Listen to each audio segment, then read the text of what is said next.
Como é que é, pessoal? Sam daqui, estamos aqui, teve as Chelas com o grande Common Sense. Common, it's a pleasure to meet you. Man, great to meet My you, name man. is Sam. Respect, Sam. Love, definitely. Respect. You are the first man to do the metaphor with the woman as hip hop. You have many of songs, and the last album has one more chapter. Yeah. And we see a Common with no disappointments, as the first chapter would show. You understand? So that's why did you choose to do that? You are in a space that you just want to focus on the positive and don't shed light on any disappointment, or you just see things differently? Well, you know what? I just wanted to focus on how much I appreciate the culture of hip hop, like how much it's done for me. Like I wouldn't be here in Lisbon, Portugal, if it wasn't for hip hop. Yeah. You know, and I felt like, you know, when I first talked about it and I used to love it, it was me saying, look, just stay pure and stay creative and keep to the art form. I still believe in that, but I believe it's artists that's doing that. And I also can recognize that everything that I think hip hop or a person should do is not always what they have to do. They gotta evolve and change and grow. Yeah, so that's what Love is about. So I wrote her Love because I felt like I had a better understanding of what love is. Yeah. And yeah, I respect the culture so much that I'm grateful, and I wanted to pay homage to it. And I had a J Dilla beat, Daniel Caesar, Dwelle. I felt like blessed to do that. I was familiar with that beat because I follow every beat tapes underground. I was familiar with that one. And but I saw a video that you put out that you were with Kareem Riggins, and you were saying that he actually made that beat for you. Not that particular beat. What happened is someone close to me was like, you need to use a J Dilla beat, and I didn't want to use a J Dilla beat because me and him always made beats together while he was alive. So, and she played this break that in the song, she was like, you need to use that part. And I was like, I played it for Kareem. He was like, Dilla made that for you. You don't remember that? Dilla made that. I said, what? So then it just made me feel like a lot of the music, some of the music that Dilla had made at that time, some of it was for me. It just made me feel like it was okay to use a Dilla beat.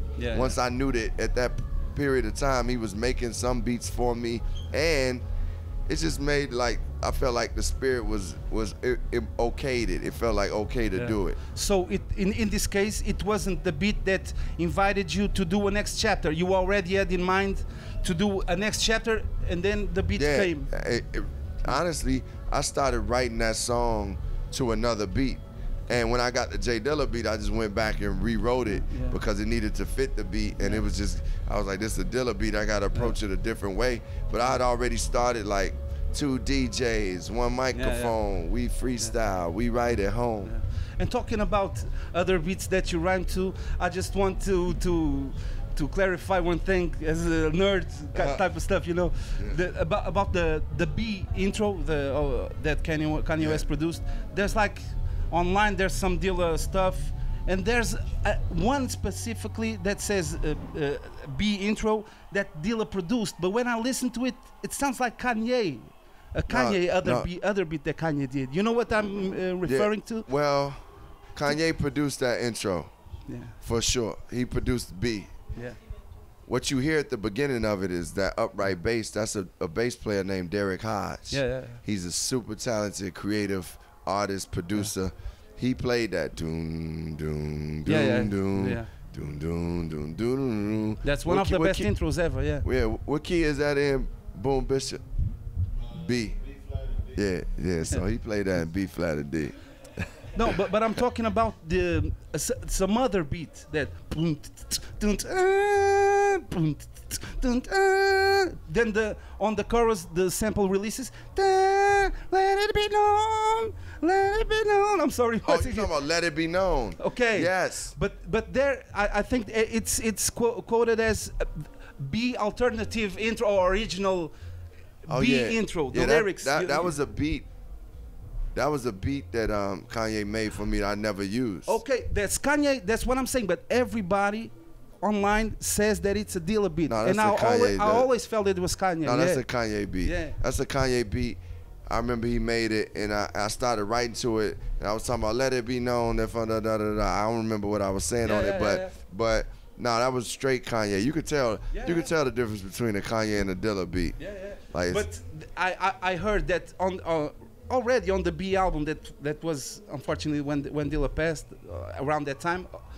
But I know that's there is It's Your World over there. Yeah. But I heard that Kanye wanted to emulate a little bit of Dilla's style on that record. I don't know. I think Kanye really wanted to do his own thing. He's always been influenced by Dilla as well as Pete Rock and you know Primo and RZA. You could tell Kanye has influences, but he does his own thing. I don't think he want to sound like him. Now, Dilla did give him some drums, and Kanye, he was like, this the holy grail when he got it. Like he went to the we went to the studio, and I don't know if that's the day he made I don't know, we might have made that song Real People. He didn't use those drums on that, but he might have, or it might have been Faithful. But anyway, either way it goes, Dilla gave it was Mother's Day, and me and Kanye took our mothers to eat, and when we came back to our house, and me and Dilla were roommates. So Dilla was like, him and Kanye was talking, and he was like, man, here, take these drums, man. And then Ye went to the studio like, oh man, he was telling everybody, I got these drums from Dilla. And then he just was geek. In every album I think in every album you always have a remix of the single or something. Even in the last one, August Green, Black America, you even called Gucci Mane. With the Gucci Mane on Black America. Black America, that was great. That was great. Yeah. In every album, the Corner remix, and in this new album, are we going to have a remix, or is it too personal? No. It's never too personal. When I put out the music, it's out there for the people to absorb, to digest. So yes, we will have remixes. We've been on tour. Like I started from the book tour, Let Love Have the Last Word, and we went right into the music tour. So I really haven't been able to sit down and really cook up the remixes the way I would like to. But we'll have something. Okay. When you had to change your name to only Common because of another band that the Common Sense name, Common was the first choice, or was there a plan B, like Common with the K, Common Sense with the K? I was so pissed off when I had to change my name, man. I was like stressed. That was probably the reason I lost my hair, man. but I did try to do alternative names. I tried to do Chicago's Common Sense, blah blah blah, because I knew people was gonna only still call me Common Sense even if we put that name. But they were like, the group was like, nope, and they had the rights to the name in the state of California. So I ended up having to just use Common. I'm super happy that happened.